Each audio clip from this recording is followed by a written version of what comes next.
This podcast is brought to you by Colgate Total.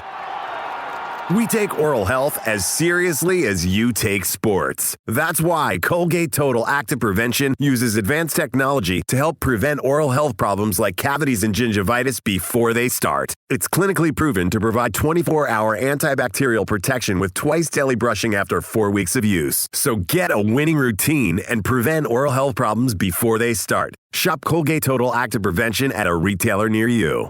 He was like, "Hey, good luck to you, DJ, great working with you." And I said, "Thank you, coach." And then I hang the phone up and my dad's listened to the call.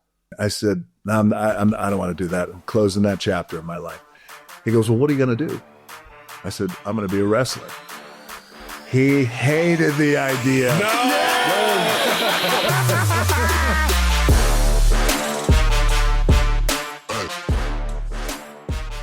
Welcome back to New Heights, ladies and gentlemen, boys and girls, for a very, very special episode, a Wondery show brought to you by Peloton. We're your hosts. I'm Travis Kelsey. This is my big brother, Jason Kelsey, out of Cleveland Heights, Ohio. Shout out to the Heights, man. Yeah, baby. I miss everybody back in the Heights, man.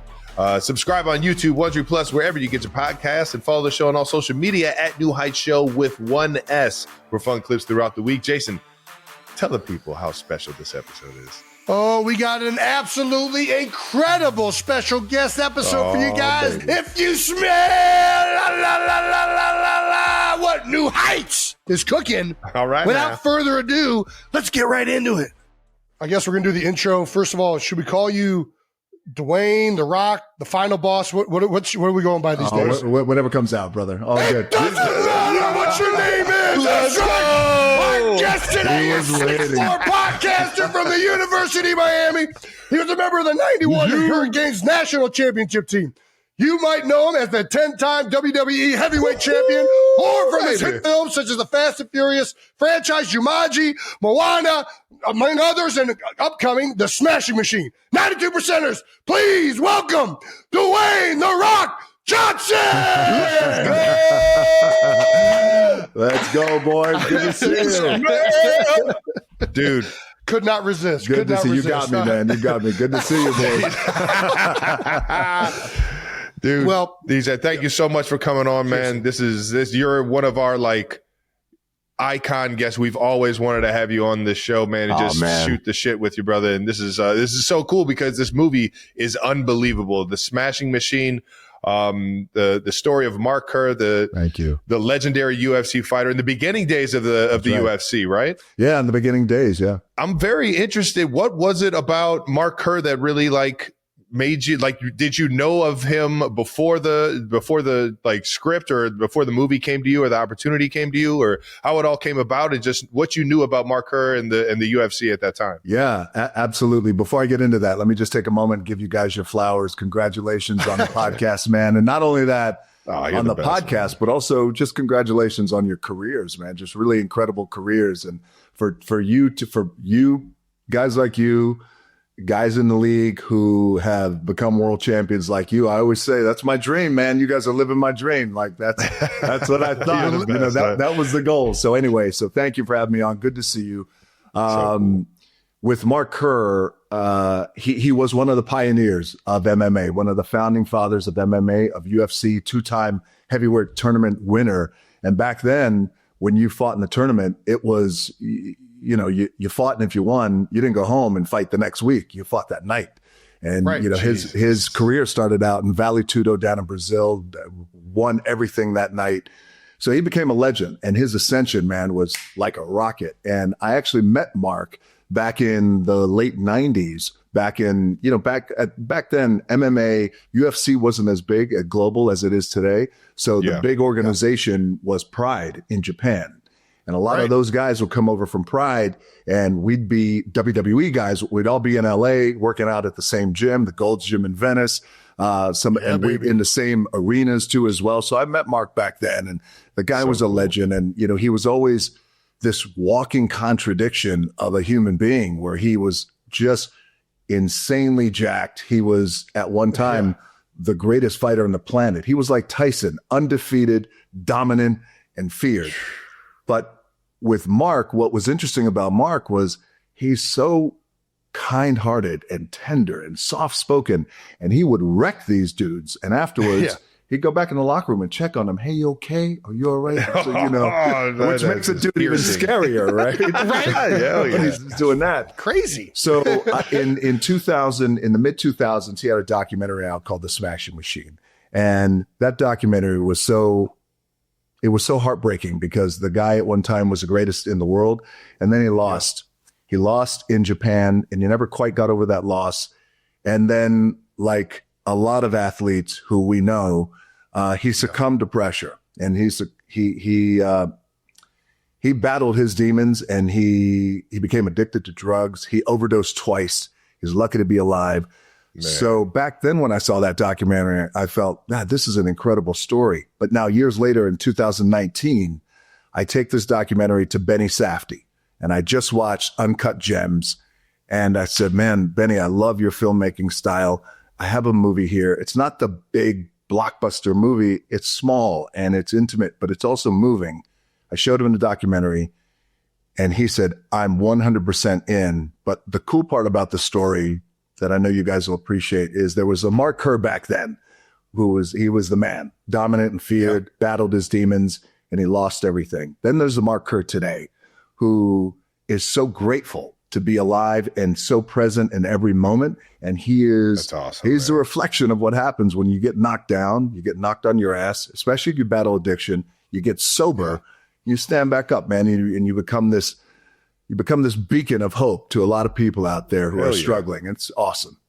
Fuck yeah, Mark. Amen, brother. And it's an amazing film. And I mean, movies about fighters in general, there's a lot of that relatability of getting knocked down, having to fight your way back up. And I always just love them across the board. That's right.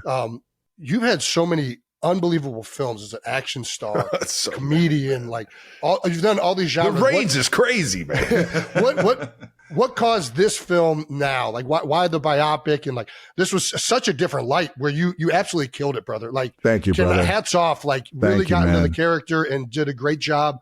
What really made you want to go into this kind of genre? So there was two things. That's a great question. Number one was, man, for a long time, I've had this blessed career that I'm so fortunate and grateful for, that I've been able to have this blessed career and make these films where it allowed me to work my ass off, continue to build, continue to grow. But I was in this position where I was chasing box office. And it's great. And there's something motivating about that. But I wanted to chase the challenge.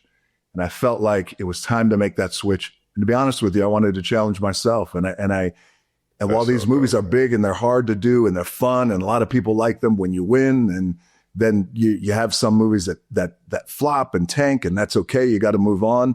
But I was really looking to challenge myself and get out of the comfort zone and rip myself open and then see what the fuck is going to happen.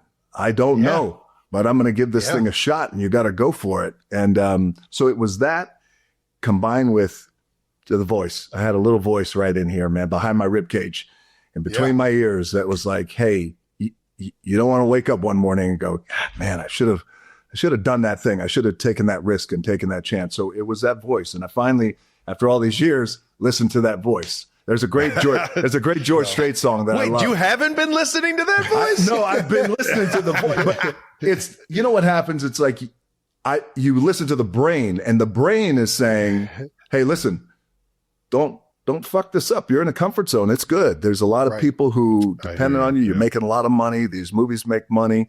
They do well or they don't do well. But then the heart is its own boss, as you guys know. And the heart will ultimately be the one to say, no.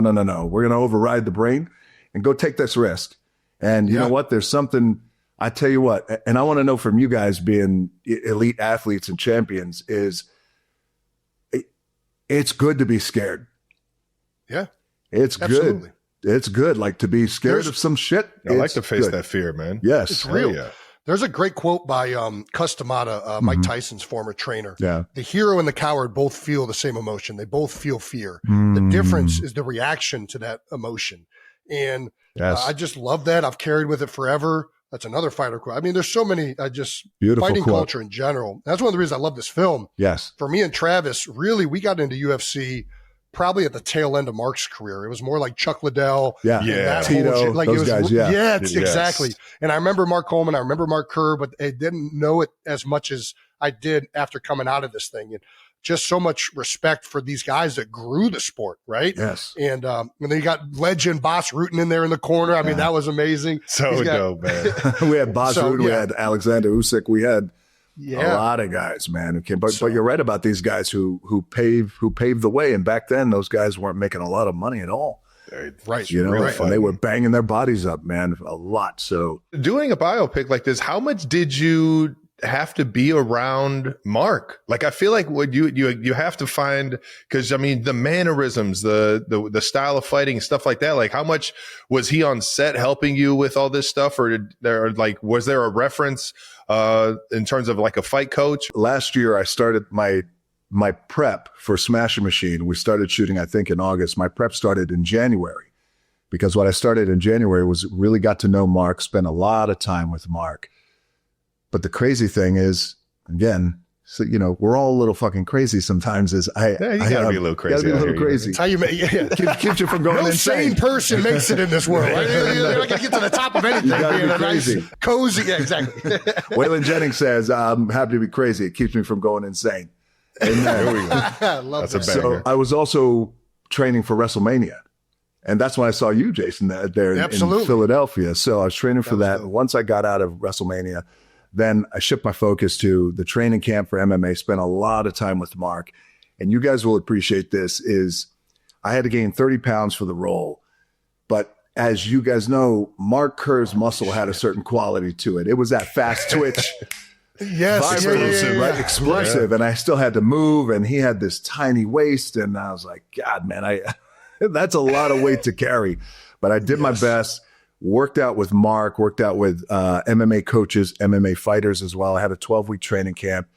And that was a whole other education for me, because I, grew up in the world of pro wrestling, loved the pro wrestling. I knew my way around a wrestling ring, but MMA is a whole different beast and a whole different monster. So I spent a lot of time with Mark. But the thing that moved me most, that I didn't realize until I got into this with Mark, was that there's Mark, the physical specimen, how he walked, how he talked. So there was a physical transformation for me, a vocal transformation. Yes. But the biggest transformation was his emotional transformation. And you realize, you guys know fight culture, you respect fight culture. Yeah. It's like these fighters, there's a unique mentality that they have. And you realize right away, it's not about the wins or the losses. It's about the pressure. Absolutely. And the pressure that these guys go through, man. And there's that idea of, I can't remember who said it. Floyd Patterson may have said this, but he's the only thing you're left with when you lose is yourself. And so I wanted to find out from Mark, there was one of these fights in Japan, which you guys saw the movie, where he's fighting Vegeta at the end. He's on all fours. Vegeta is rocking him, but Mark's with it. His eyes are open and he's just taking a beating. Yeah. I said to Mark, what was going through your mind? Were you numb from some of the stuff you might have been taking? What was it? Because you were with it. And he said, DJ, man, he goes, there's 40,000 Japanese fans. And he said, I couldn't fucking move my body, but I'm not going to tap and I'm not going to quit. So I just waited. Either the referee's going to call it or this guy's going to knock my lights out. I was just waiting for either one to happen. Holy cow. Just that mentality. Dude, that is crazy. So that's the thing that really became my anchor, that kind of mentality. Cool, yeah. Well, again, you killed it. Thank you, brother. It was an absolute blast to watch. It was so crazy seeing probably the most charismatic, energetic guy I've ever seen on film or in a WWE ring lock into this just stone cold, zero emotion at times kind of killer. That's kind of how he moves through the movie. And then you see the highs and lows throughout it, but you did a phenomenal job, brother. Thank you, Jason. Thank you so much. This one meant a lot to me. And I've been saying this as we've been promoting the movie, because I really mean it, is Smash Machine changed my life in ways that I never imagined. And as this thing continues to go on and we continue to have conversations about it, people continue to see the movie. It's been the experience of a lifetime. Of a lifetime. Awesome. Hell yeah. I'm happy as hell for you, big Thank guy. you, brother. I do have a question, though, about the MMA and the wrestling world. I mean, obviously, you're very understanding of being in a ring and having 40,000 cheering you on. Was there ever a moment where you were like, yeah, you know what? I want to give that a shot. Oh, I want to go into the MMA ring. I want to go into UFC. Was there ever a thought or like a opportunity? Maybe somebody put a contract on the table. It was like, it's there if you want it. listen, me right now, it's like, as you're training in MMA camp, it's like, okay, you know how ego will start knocking at your door and be like, hey, No doubt. Oh, yeah. No doubt. I could be a bad motherfucker doing this thing. I think so. But then the reality, what happens, he's not an MMA fighter, but he's arguably going to be one of the greatest of all time, is Usyk. We were in the ring, and the moment I locked up with him, that was very sobering. And again, it's just, he's that fighter mentality, and you could feel it. And man, You just feel it right you away. feel it right away.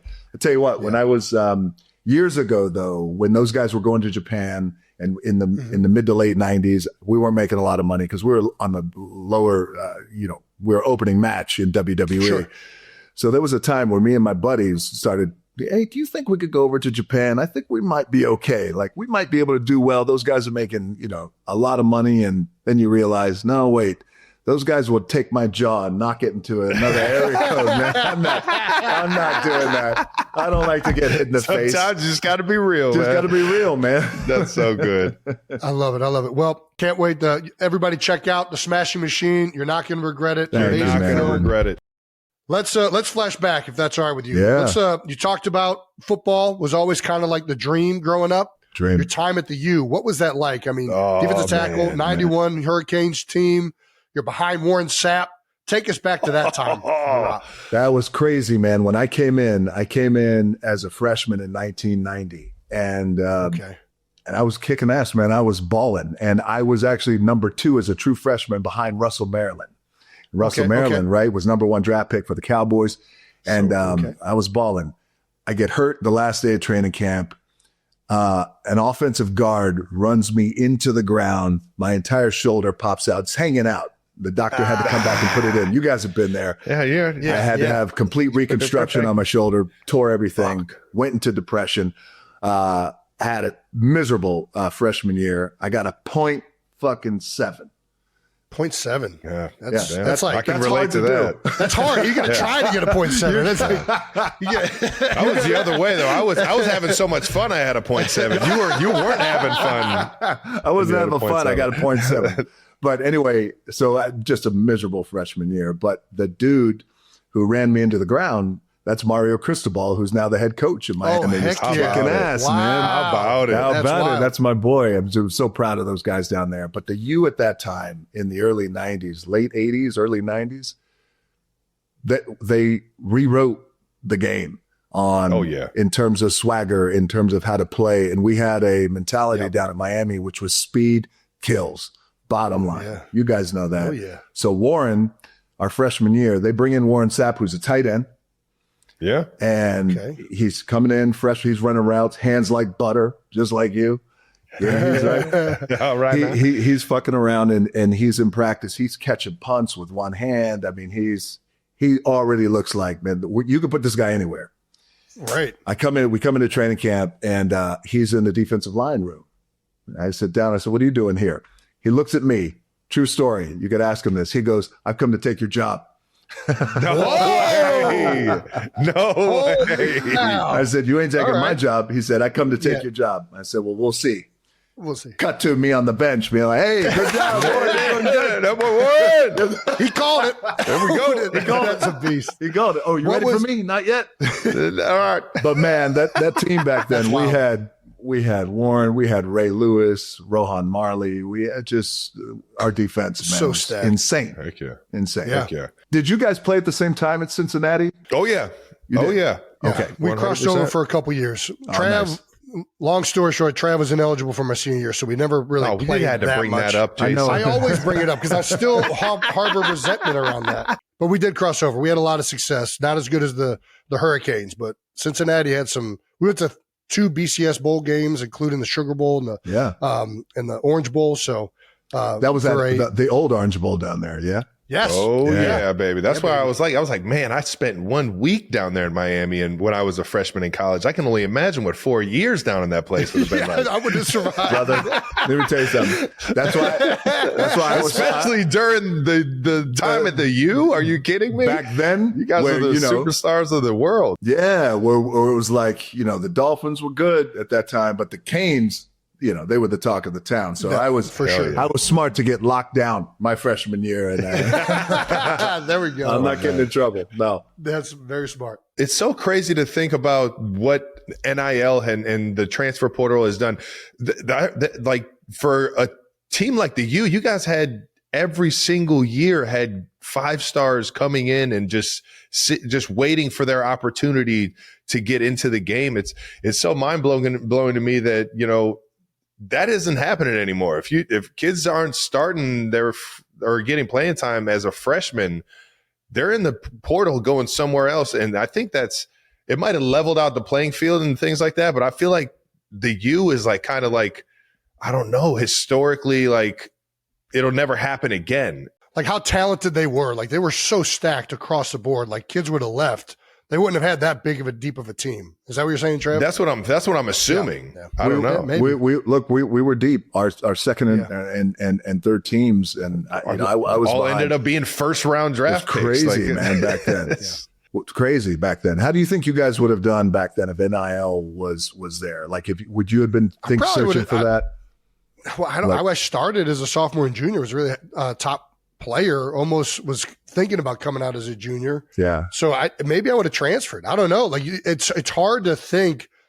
Offensive linemen still aren't getting that kind of money. Like really, most of the money is going to the quarterbacks and the receivers and the big positions. Any money when you're in college is good money. It's good money, man. The NIL, the stuff they were talking about.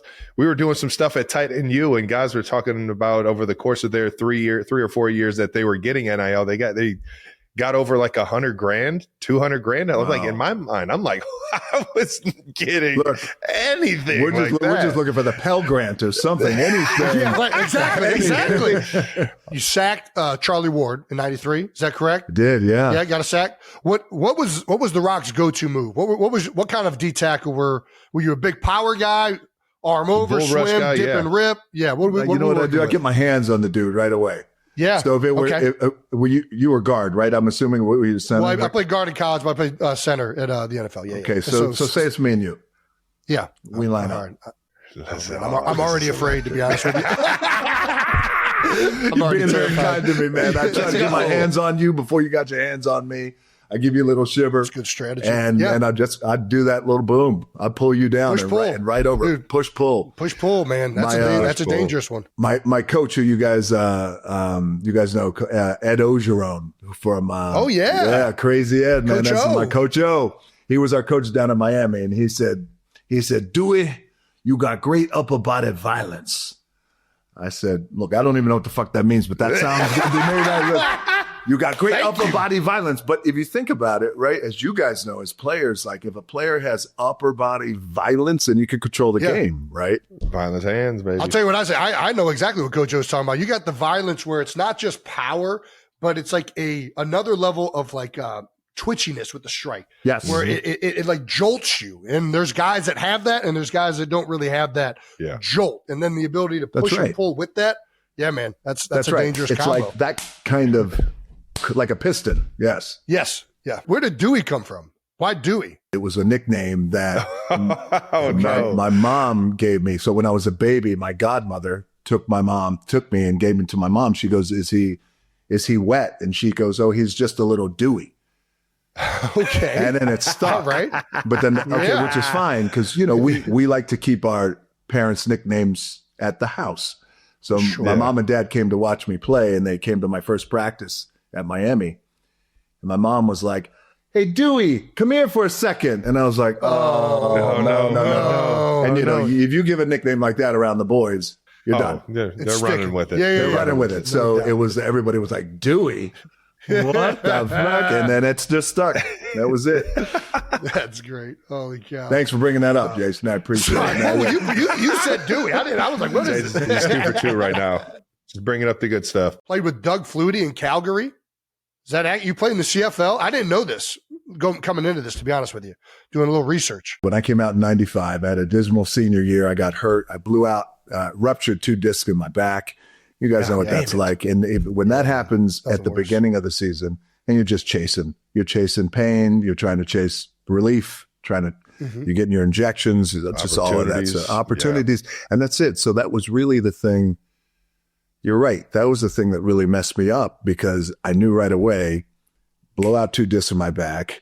The doctor said, you can have surgery or just ride the season out. And I said, I don't want to have surgery. It's your senior year. Hey, I ain't coming back.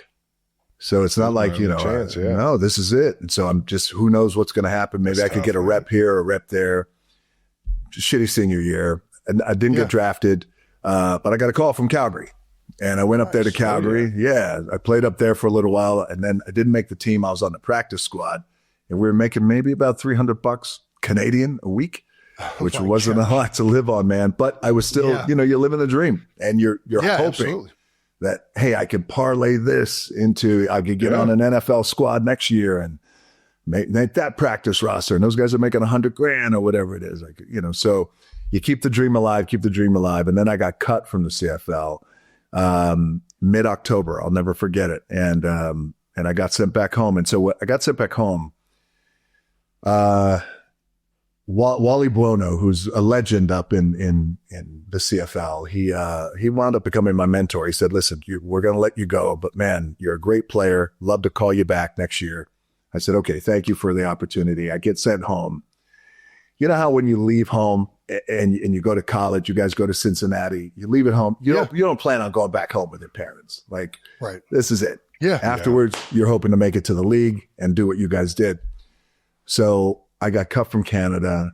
I go back home, and I don't have a place to go now. I got to move back in with my mom and dad in their little apartment in Tampa, Florida.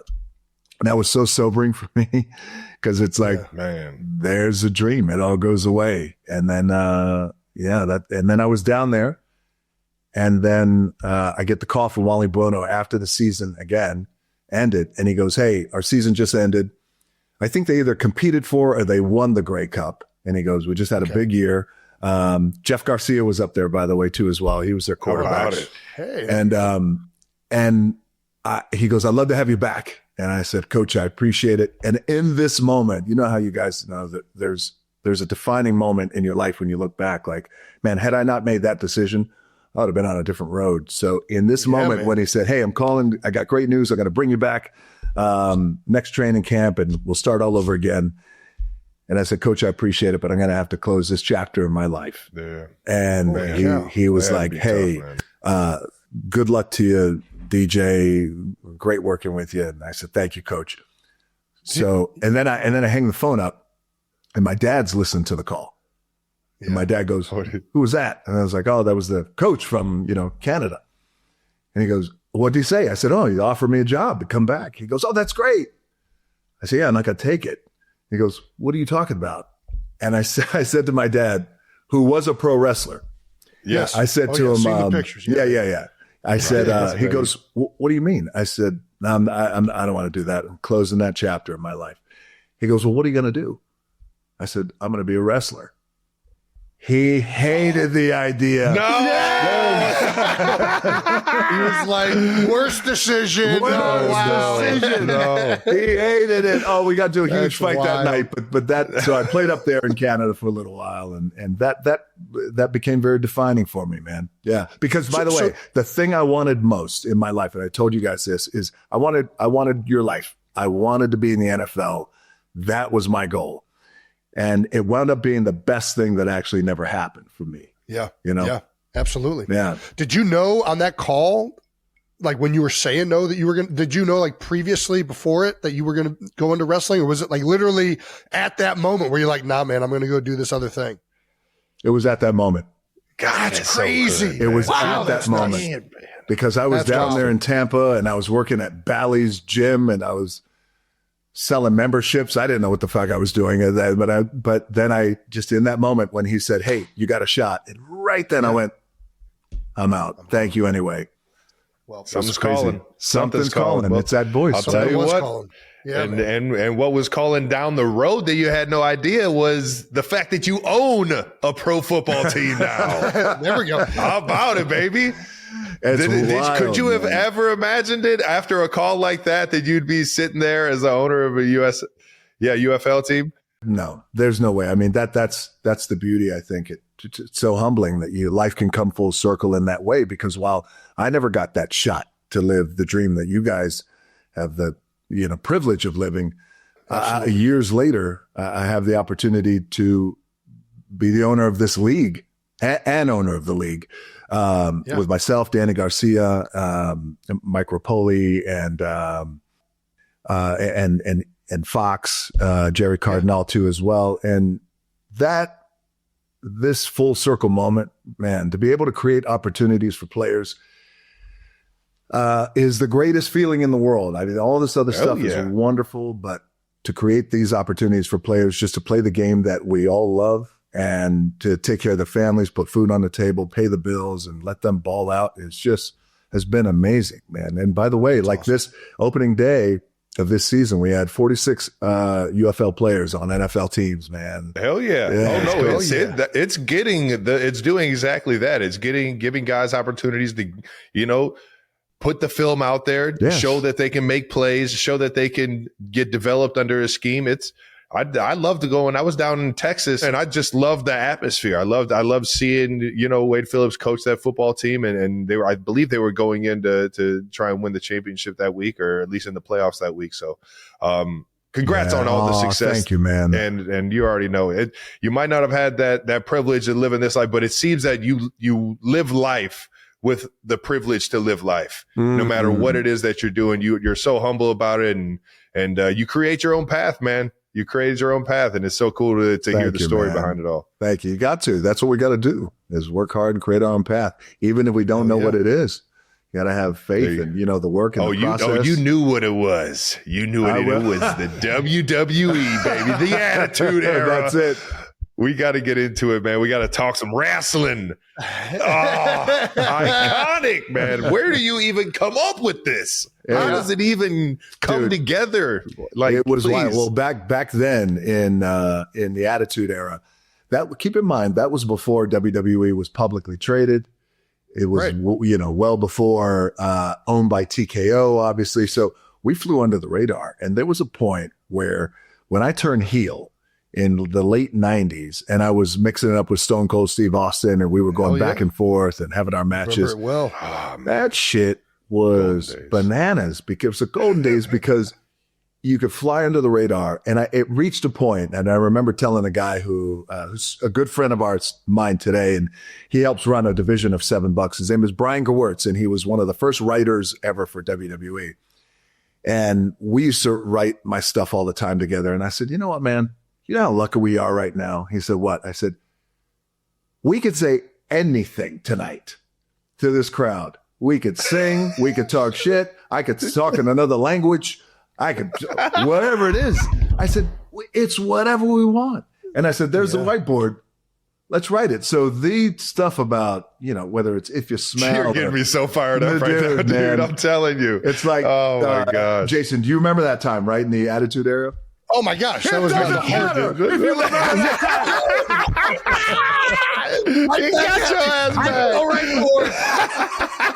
I was bringing it back. I was going to bring that back. That was good, baby. But it was a special time, man. I love it back. That time was a very cool time, and that was also a cool time where there were just characters that were larger than life. And everything evolves and everything ebbs and flows, and I get it, and I love pro wrestling. I will always love pro wrestling. But back then, that was special. Made it what it is today, no doubt. Yeah, man, that was a fun time. What was life like as a WWE superstar? Like, we always talk about life as an NFL player. Mm-hmm. How is it different in wrestling?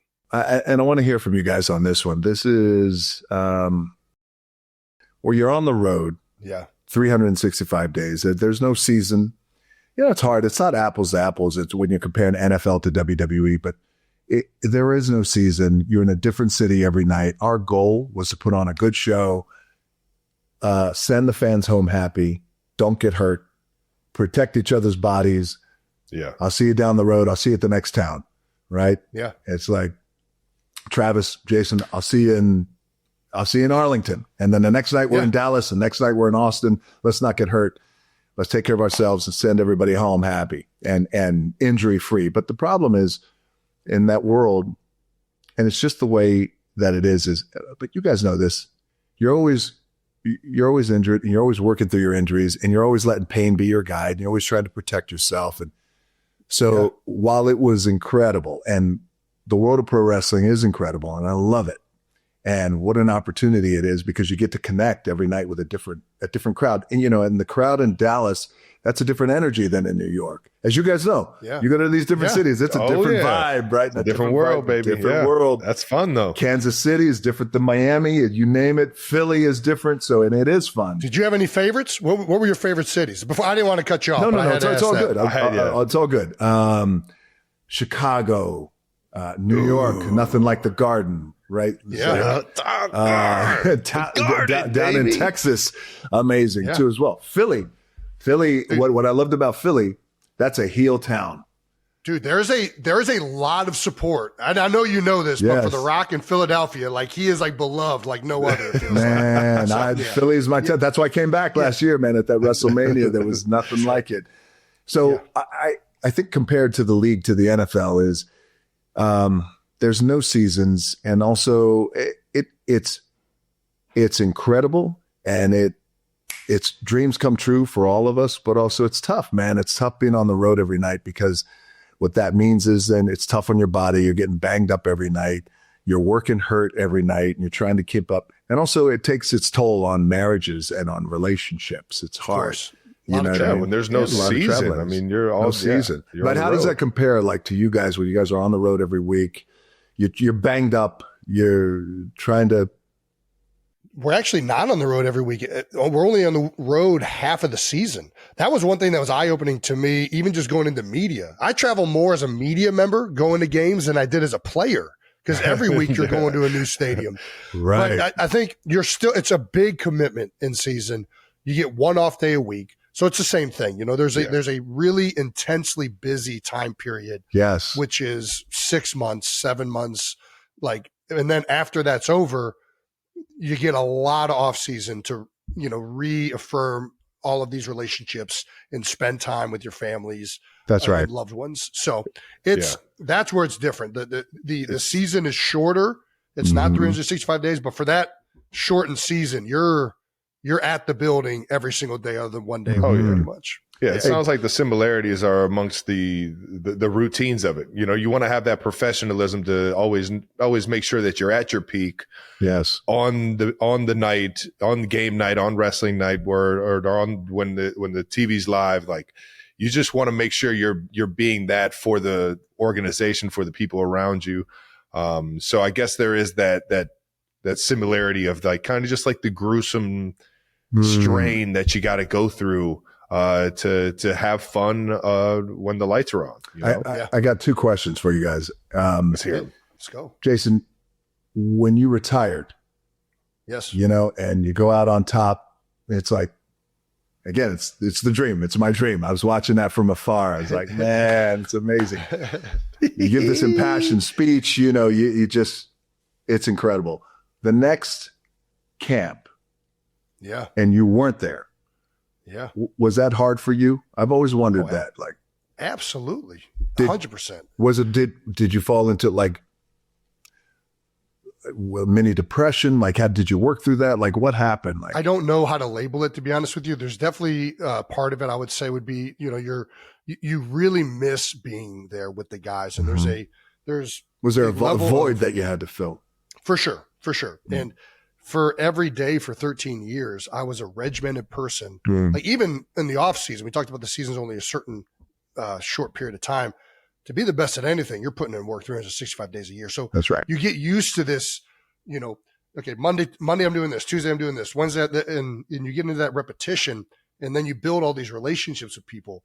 And then training camp is the most heightened state of like, hey, football's getting ready to get going. That's right. And I'm very fortunate. I still live in Philadelphia, so I can still go to the building and get a little bit of it, but you're not in it. You're not going through the grind with your teammates, and you're not, I miss going out and busting my ass and being hurt and tired after a practice and then going into the cafeteria and bitching about it with my buddies and trying to hey, you miss at the same time. It's fucking bullshit.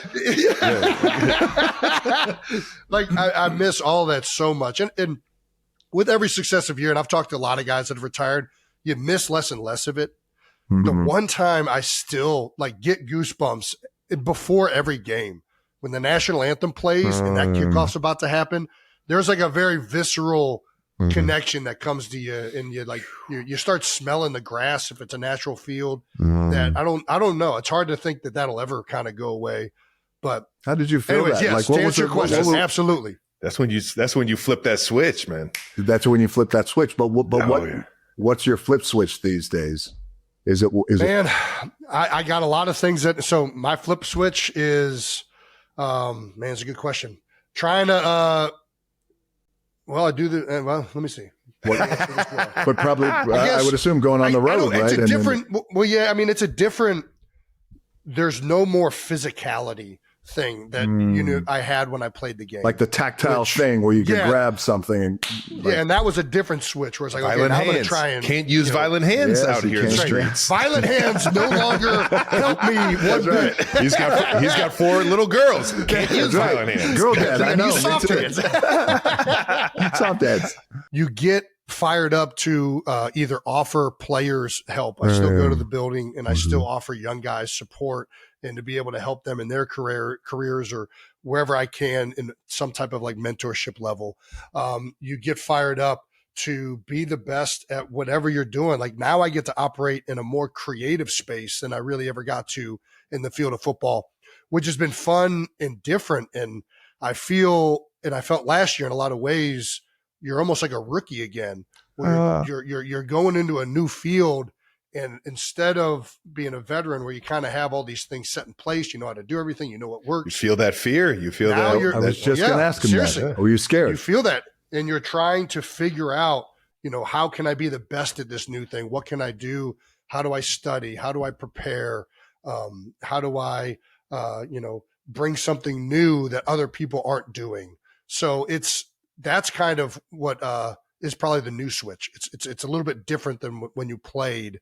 It's more of a creative kind of thinking about things from, what can I do that's different and unique than what everybody else has been doing. But it's still fulfilling for you. Yeah. It is. It's fulfilling in a different way. I don't know that anything, quite frankly, is going to replace playing football in front of hundreds of thousands of people and millions of people on TV. But, I think, I got the privilege to do that for a long time. And at some point that time ends and my time was over and I get fulfilled in different ways now. And I don't know that it's the same type of fulfillment as playing, but it's still pretty damn good. I'm still pretty damn fortunate to, have a good time. I still get to talk about football, a game that I love. I get fulfilled at home, being with my kids and my family. Dude, I'm telling you, when I finally retire down the road, me and Jason are just going to be in the back putting the pads on for old time's sake. Getting that fulfillment back one time, just violent hands, baby, violent hands. Look, but think about this and Trev, I have a question for you too as well. Is while nothing will ever take the place of putting on the pads and strapping up that chin strap, putting on the helmet, and there's 100,000 people. Nothing will ever take that place. But think about everything that you're doing now and how you've applied all of your mastery skills to become one of the greatest of all time, champions, etc., to what you're doing now, but also thinking about all the guys who maybe are on the cusp. Hey, I got about another year or two left in me, but look how he's doing it. Right. Look how Jason's doing it. I want to do it like that. So you're creating, I think, already a really cool blueprint for athletes who are thinking about what's my next step? The way he does it, I want to do it like that. It's funny you mentioned that because I've been following this big Bears footsteps my entire life, man. I went to Cincinnati. I followed him into the football world, then went to Cincinnati. Then we both got drafted by Andy Reid. I've just been following his footsteps everywhere I go, man. Everywhere, man. He's paved the way for me to make a living my whole life. You passed me a long time ago, Trav. Paving the way for so many. Trav, I got one question for you. And the question, I was thinking about this earlier, the question about pressure. Mm-hmm. Right? You will go down as one of the greatest of all time. and everything you got going on. But by the way, congrats to your girl on the weekend or the crushing weekend she had is awesome. Life of a showgirl. Life of a showgirl. My daughters are listening to the album now. It's very cool. Well, pressure, not only pressure as a professional athlete, especially once you become the greatest on the planet, and the pressure to go back there, because now there's no, if you don't win that, become the greatest, and you don't become Super Bowl champions, then it's like us at Miami. If we didn't win the national championship, all right, that's our season's a failure, really. It doesn't matter what our record is. Yep. How do you handle that kind of pressure? Because you have the pressure of a pro athlete, which is fucking insane. But then the pressure of being in the spotlight, in another kind of spotlight that's so big. Is there a thing? Did you notice a shift? Did you feel a shift? I definitely noticed a shift, but I'm not going to lie, man. I've been so blessed, so fortunate. Mm-hmm. My love for this game and my attention to detail and the scrutiny I have on myself has been more pressure than anybody could put on me. And I've just always loved to find that answer, find the reason why I'm not having success, find the reason why I lost on this rep. So the year in, year out, I feel like the only thing that I really got to channel is just my energy for that day. You know, the attention to detail, the focus, the professionalism, that's always going to be there. But how am I coming into work? Am I coming into work enjoying what I'm doing? Is that infectious? Is that going to make the guy next to me want it just as bad as I do? Is it going to make the guy next to me, go that extra mile when he sees me going the extra mile? How can I make this team better from the inside out? And I think that's one of the biggest things that's how you kind of handle pressure of the outside world, is to just grind your fucking tail off inside. And I was saying, I've been blessed in terms of all the other pressure, the worldwide pressure and everything I've been so blessed to have the love.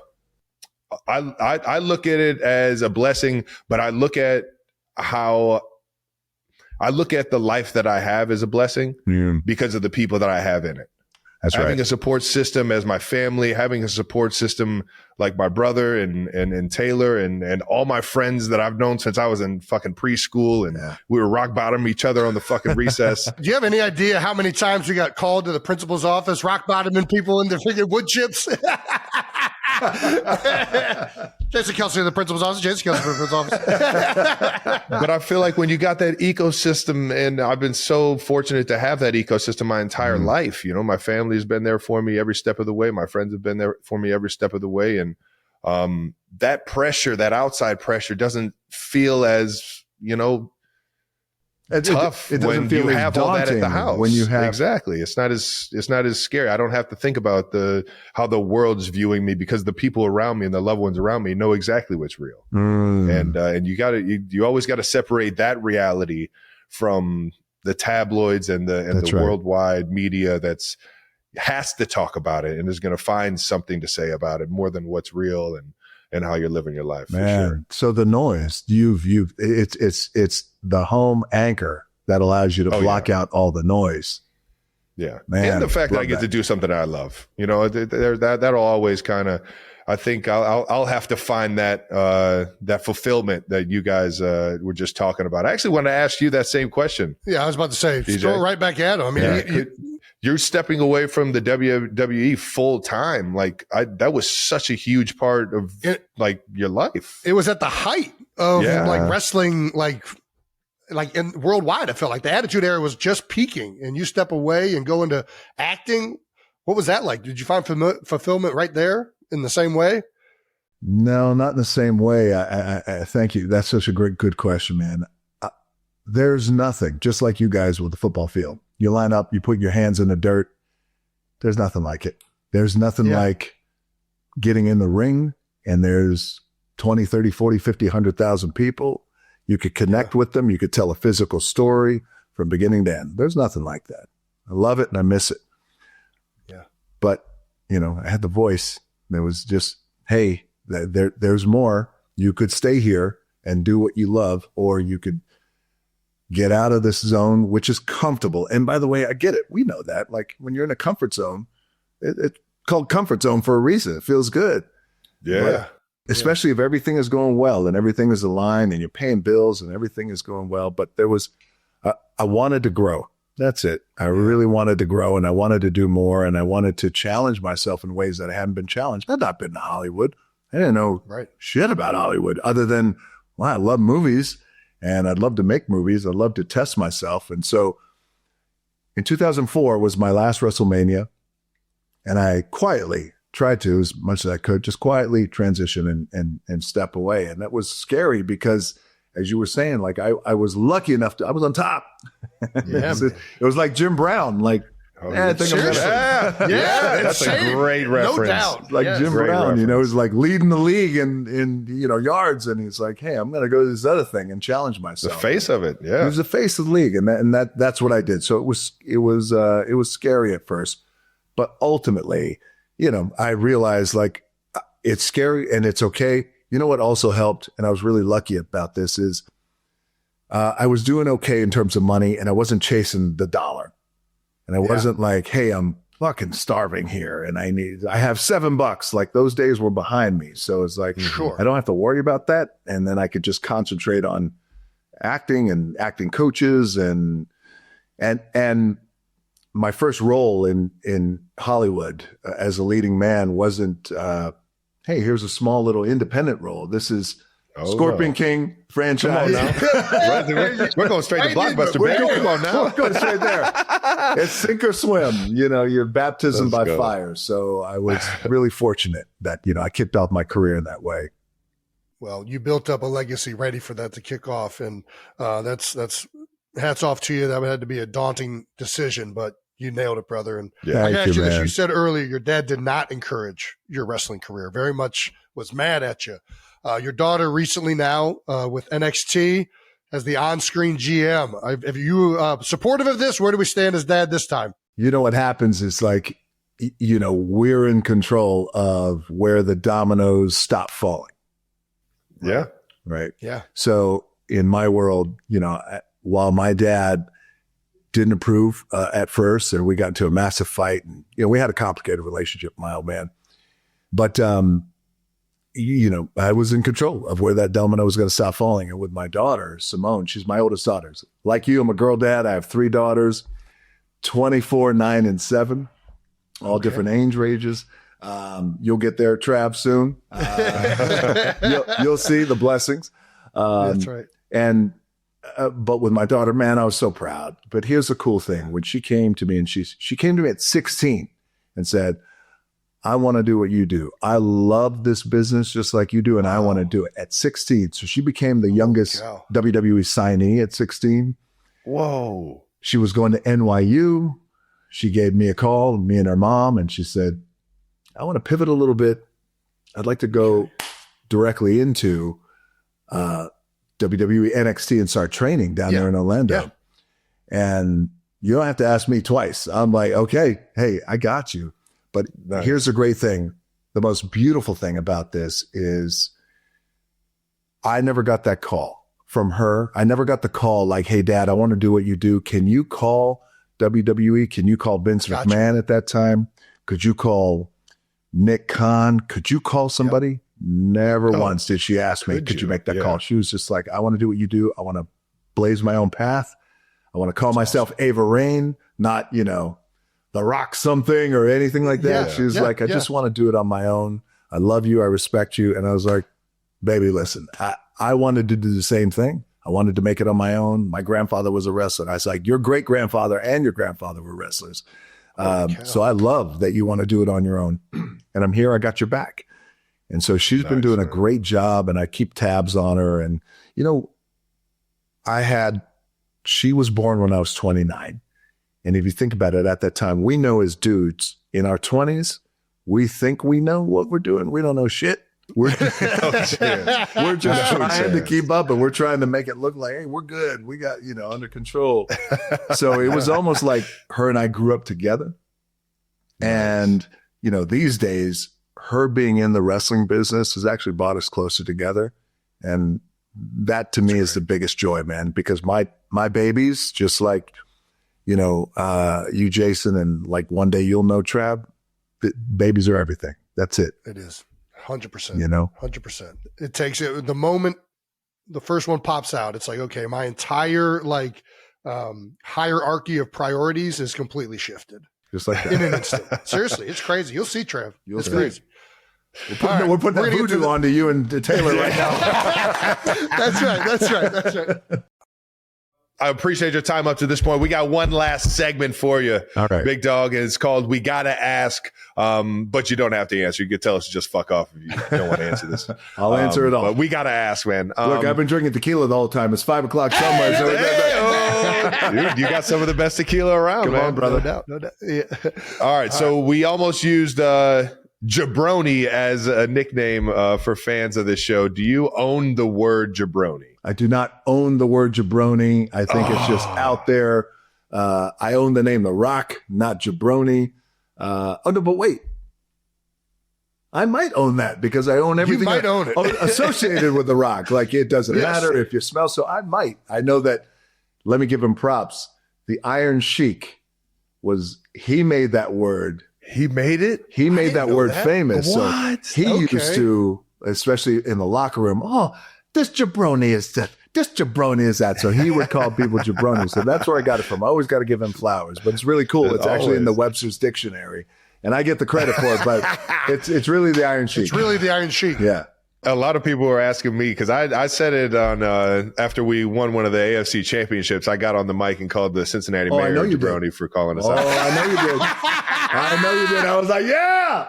Let's go. I've been waiting my whole life to get this mic, you jabroni. But I had a lot of the by like mom's friends or dad's friends or just like people in the building were asking, like, what's a jabroni exactly? I'm like, if you don't know, you're probably a jabroni. You don't want to be called a jabroni. What is the greatest rock insult of all time?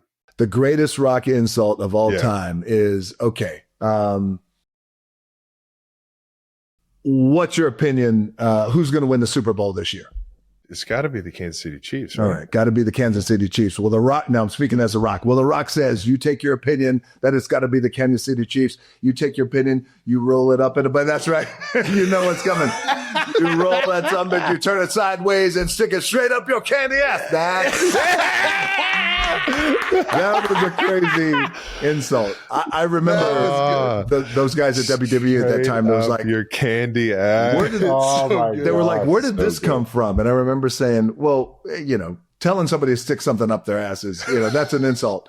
But when you turn it sideways, when you turn your opinion sideways, it's a whole different thing. So good. Dude. God dang, that's good. How did you feel the first time you walked into an arena and you saw little kids like quoting The Rock? What was that first feeling like when you saw it? Because you already know that the wrestling world is wide range of everyone, just like a lot of the sports world. But there's something when you get the kids behind you that it's just it's some of the most fulfilling stuff, and just see them going crazy. But when you started seeing them quote some of the things you were saying, like how was that feeling? Oh, there was nothing like it, because you realize if the kids are quoting what you're saying, then they're saying that on the playground. Yeah. Oh, yeah. And if they're saying that on the playground, then it's awesome for you. They're getting in trouble. They're getting called to the principal's office. It was amazing. You used to post ridiculous cheat meals on your social. We got a few of them here. Pancakes stacked mile high. Did you actually eat these, or these just like kind of like messing around, having fun on Instagram? No, I take a shot at it, and I try to try to eat everything I can, man. But that's the cheat meals. I feel like. Well, let me ask you guys this: do you guys have a cheat day? Like, is it Sunday or maybe today's it? Yeah. Oh, so it's a day before you play. So it's 2 days before. So it's Friday. Fat Guy Friday. It's Friday. Yeah, Fat Guy Friday. Trav's playing Monday. You weigh in on Friday morning. Yeah. So we would call them Fat Guy Fridays, and that's your day to just unload. Okay, but wait, I got a question then. So, Jace, give me your Fat Day Friday. What's your cheat day look like? My cheat day is I'm going in there after practice. The Fast Fridays. You're going in there right afterwards into the cafeteria. I'm getting wings, as many as I can put on a plate, blue cheese, each and every different flavor, pizza, and then I'm going to finish it off with some ice cream. That's my stereotypical. That's what I had every wings Friday. Wings and pizza. He inherited that from his father. Wings and pizza. So playing on a Sunday, so you have 48 hours approximately, 36 somewhere in there. to burn that off. So wings and pizza and beer. Not beer, but you got it. Okay. Well, that too. Yeah. And then Trav, caloric intake. I'm going. So mine starts as soon as I weigh in the mornings. Gosh, I'm still playing, so I don't even know if I should be telling everybody. I forgot about the donuts. Friday morning. No, I was about to say, every Friday the QBs go and get donuts, and shout out to Lamar's Donuts. It's a historical donut shop here in Kansas City. And I see that yellow box, man, and I just go in and I get two nice fluffy glazed donuts. Fluffy glazed. Yeah, and that's just where I start, like, before practice. And then once practice ends, I usually grab some barbecue and just enjoy it. But I throughout the week, I'm pretty like pretty sensitive.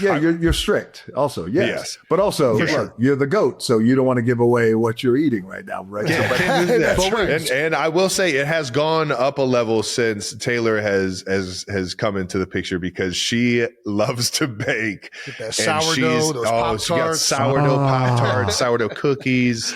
I mean, it goes on and on. She loves to make cinnamon rolls. So I'm not gonna lie. I used to look at your cheat meals as like, man, at least I'm not cheating that crazy. Dude. Well, wait, what's interesting is, so you guys don't have cheat days after your games. I mean, after the game, you're usually pretty free eating. At least I was. Yeah. Like right after the game, I'm going to eat whatever I want now that I just played. But was that as ceremonial as your Fat Guy Friday, or not usually? Because the day, like right after the game, was never always going to the same spot. Whereas like Fat Guy Friday, you always are in the building. Yeah. So like you and your teammates, like kind of catch that routine of it. I forgot to say, like we would always, I think it's Baylor's Donuts in Philadelphia, and then the calf would always have certain food there. So that was more the ritual of the cheat meal. And then after games, you're going out with family. If they're in town, you're doing whatever. But yeah, you're usually pretty loose with what your intake is as well. Well, let me ask you this. Now I'm just curious, really quickly. After games, do you ever require a quiet moment?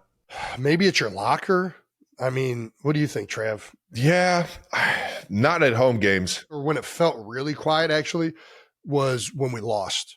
Because even when you lose, you're going to go out with your family, but you're thinking of like all the plays that didn't go right. Like you're not even mentally there and present because you're still in that game. And the moment I would get back to my house, I would get my iPad and I would rewatch the game, like with nothing happening. Everybody else is asleep and I'm up at 2-3 in the morning, especially if it's a night game and you're going through all the plays and thinking. That was when it really was like the quiet moment. In victory, not so much. For whatever reason. I was, you're partying, you're having fun. It's hard to win in the NFL, man. I'll enjoy this.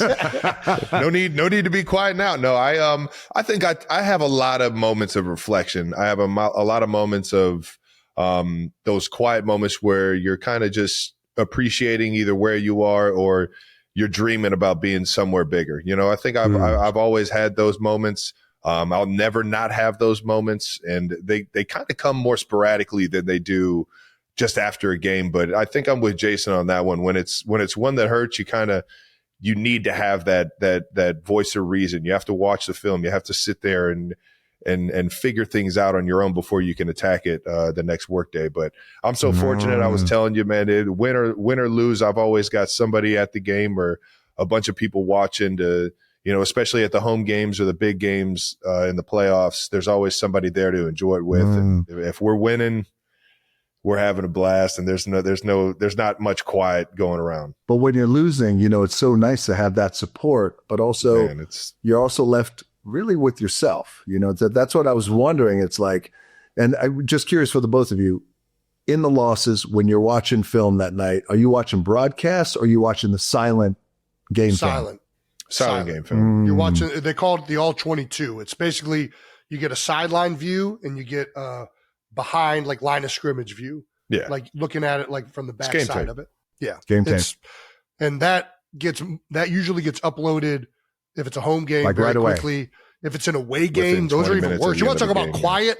Be on an airplane after a loss going back across the country. Yeah. You know what I mean? You get 3 to 4 hours of quiet time there. John Cena recently announced he will be retiring from WWE. Who should his final match be against? Ooh, that's a good one. Just saying. That says it all. That says it all. Two of my favorites, man. Oh, man. That's, I have a tiny bit of influence in the booking of it, but it really is just, it's whoever John wants. Really, that's what it comes down to. Whoever he wants, that makes sense. That should he, right? It's not me or Nick Carr, Triple H. It's just, it's whoever John wants. That guy has earned it. And you know what? That's awesome. The best part about John is he comes as advertised. So who you think he is, that's who he is. And he's a good dude. Cool. And I love that guy. Yeah. It feels like it, man. And everything that guy does, he is like so authentic and like, you never see him being somebody different. That's a great, well put. No, he's a good dude, man. And kind. He's really cool. And, that stuff matters to me these days, any day. But like if somebody's kind and cool. All right. As a dad, do you know how many times I've seen Moana?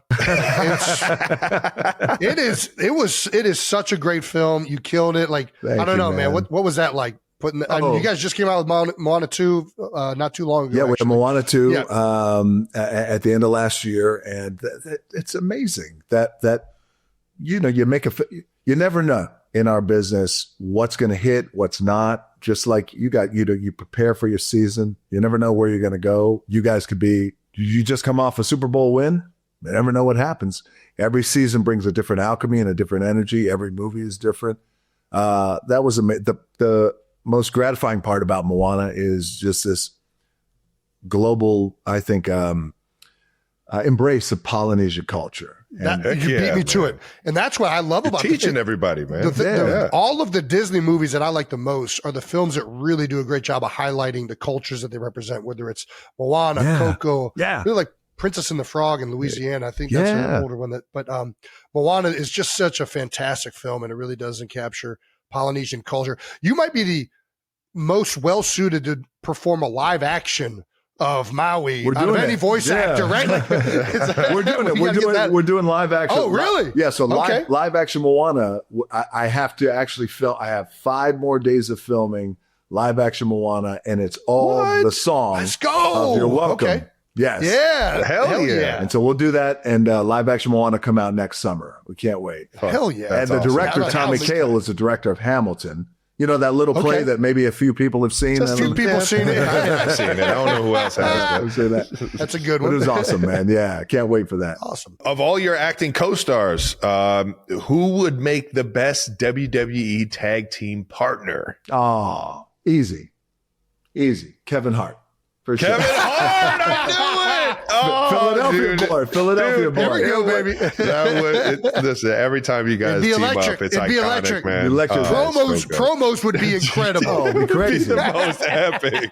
Dude, I called him one time. As a matter of fact, we're getting ready to shoot Jumanji 3 in about a month. Congratulations. Hell yeah. The Jumanjis have been some of my favorites. Can't wait to work with Kev again. But man, his nickname, I always joke about this. Kevin Hart's wrestling nickname will be Honky Pete. Honky Pete. You gotta give us some depth. How did you get Honky Pete? You don't want to know, but he's just We did read you're going to be working with friends of the show, Leonardo DiCaprio and Martin Scorsese on your next film. What are you guys working on? Yeah, can you tell us anything? Or I can. Yeah, I'm happy to. So it's going to be Martin Scorsese and Leo. You guys, he was on the show. It was an amazing show, by the way. Emily Blunt as well, who will produce it with me. So this story is based off of a man by the name of Napi Pulava. And that name won't mean much to you guys now, but Napi Pulava, just so you guys know, is a man who lived, who's still alive. He just turned 90. He was the godfather of all of the islands of Hawaii. Oh, wow. Wow. So imagine Casino and Goodfellas wrapped up in Hawaii, and he ruled the islands. And he was that guy. And I will play Napi. I didn't even know that took place on the islands. It's incredible. And the story's incredible. Nick Bilton is writing it. He's writing it now. Scorsese has a script. We should connect with him next week. But also, I mean, for me to work with Leo, to work again with one of my favorites, Emily, but also to work with one of the GOATs in Scorsese. Yeah, Scorsese. Holy shit. So I'm honored to play this role, honored to work with Scorsese. Can't wait. Yeah, that's awesome. Hell yeah. Forward to that. Man, I'm already looking forward to it. You said Emily. I thought when you said former co-star you thought would make a great wrestler, I thought you were going to go Emily Blunt. That's where I thought you were going to go. But she'd make a great one too. She's a badass. She's a force. That's right. That's right. On a scale of 1 to 10, what did you think of Jason's WrestleMania appearance? My laughing is an indication. Very brief. No. It's not. You know what? I'll give it a 9.9. How about it? This guy, he's a generous man. He's a generous man. It was cool. Out of 100. Out of 100. Here's what I love about that. Understand that like in our world of pro wrestling, even though pro wrestling is global and it's publicly traded these days, yeah, the idea that a celebrity and someone who is at the top of their game, who's made it, who's just the greatest, like you, anytime anyone comes into the world of pro wrestling, it's the greatest thing to us. Doesn't matter how big the wrestling world has become and these superstars, how big that doesn't matter. Anybody. So it's always a big deal, man. And again, I grew up in the business. So it's like any kind of celebrity or champion or anybody who comes in is a special thing. And you did great. Yeah. Well, it was a complete honor for me and Lane. We actually, during the week, we didn't know what we were going to get asked to do. They're like, hey, do you want to be a part? I'm like, all right. Well, we've never wrestled. We went to the Monster Factory down in South Jersey, got some pointers, and like saw wrestling on that kind of tier, which was incredible. That's a classic. That's a iconic place you went. Yeah, no, we saw all the pictures on the wall, like all the wrestlers that have been through. It was special, man. It was awesome. So did you have fun? Very honored. Oh my God, I had a blast. They made it pretty easy. They were like, hey, you're going to jump at this point, throw this, and then boom, bada bing, bada boom, we're out of here. So, just bring the energy. That's all. That's it. You did. That was awesome. What about you, Trav? When do you kind of come in? Oh man, listen, when the opportunity presents itself, I'll dive in there. I've been dreaming about this, been working on my moves in the living room for years, trying to get my chance. I feel like I'm more of an aerial act, though. I'm off the rope. I'm off the rope. The top rope? 6'5" top rope, baby. That's scary. You're gonna break your neck on that hard ass mat. I'm telling you right now, that thing is not as. I love this shit. I'll die for this. It's like the final boss in Travis. We got to figure that out. There we go. Yeah. All right, we do got to ask this last question. We ask it to all our guests, usually in whatever field. Don't really know which field to go for from here, but we'll ask you for Hollywood, I guess. Do you have a welcome to Hollywood moment? Ooh. Oh, man. Can be good, can be bad. Yeah. Yeah. Be like, holy shit, I'm actually doing this. Or like, well, that was sure. Yeah. It would be okay. The very first movie I ever did was a movie called Mummy Returns. And that was Brendan Fraser was one of the biggest stars in the world as he is today. He's a legend. And I was so excited to be cast in the film, small part called The Scorpion King.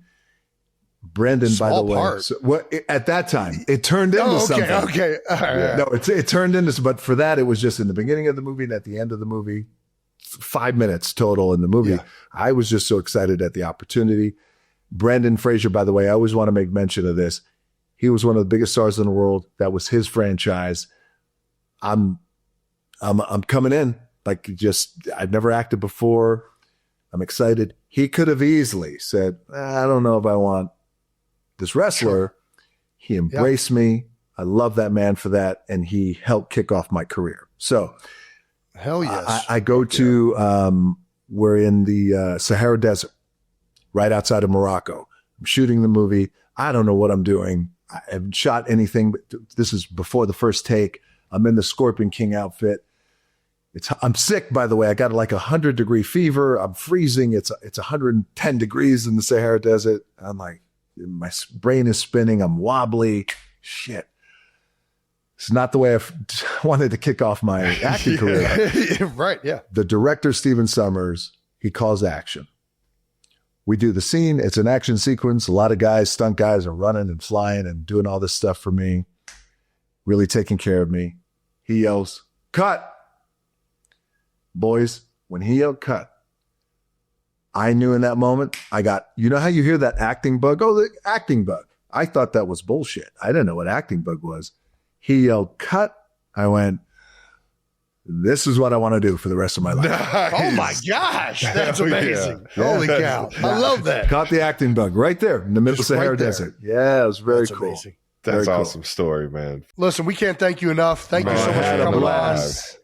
DJ, thank you so much for your time, for just you being you, man. All the, you are even cooler of a person than what your persona and everything has you've shown the world. You're such a humble guy, such a real guy, and I just can't say thanks enough for everything you've done for a young jabroni like myself throughout my career, man. I still remember the day that I got introduced into the Super Bowl by you, and I got to see you work in that moment, and I was so just engulfed in you as a professional and you as a person, and you said what's up to me like you had known me my whole life, man. It just made my fucking life, dude. So thank you for doing that, and thank you for coming on and telling some stories and having some fun with us, and congrats again on the Smashing Machine, man. You fucking rock. Hell yeah, man. Well, look, thank you both. I appreciate it. Jason, Trav, thank you. Jason, I met you last year. It was an honor to meet you in Philadelphia. And Trav, I think we're down in Miami, right? Yeah. When we met. So when I was doing the big intros for that game, I remember dapping up Trav as my man. I remember thinking, no way. This is a big motherfucker. I don't know how to, holy shit. Yeah, right. I was like, man. But listen, thank you guys so much. I had a blast, and I don't get a chance to do this a lot. So, just hang out and just with my boys. So thank you so much. I appreciate it. You're the man, dude. Whenever you want to do it again, dude, please. You're always welcome back anytime, man. Yeah. We'll do it again. We'll do it in person, and we'll have some tequila. Be good. Hey, I'm in on that. You got to threaten me with a good time. All right, now.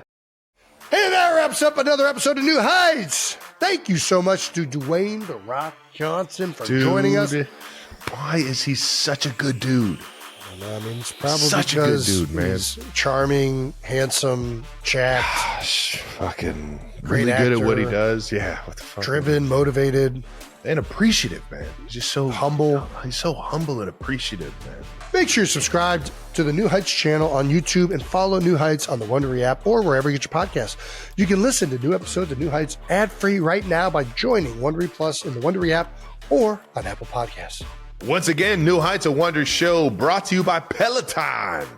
Get that exercise right there in your house, your room, your gym, your garage, right there. It's right there whenever you need it. Follow the show on all social media at New Heights Show with 1S for fun clips throughout the week. As always, thanks to our New Heights production team for putting this one together. And thank you to all the 92%ers for tuning in. I hope you guys enjoyed it as much as we do. And always shout out to The Rock, baby. DJ, you're the best, brother.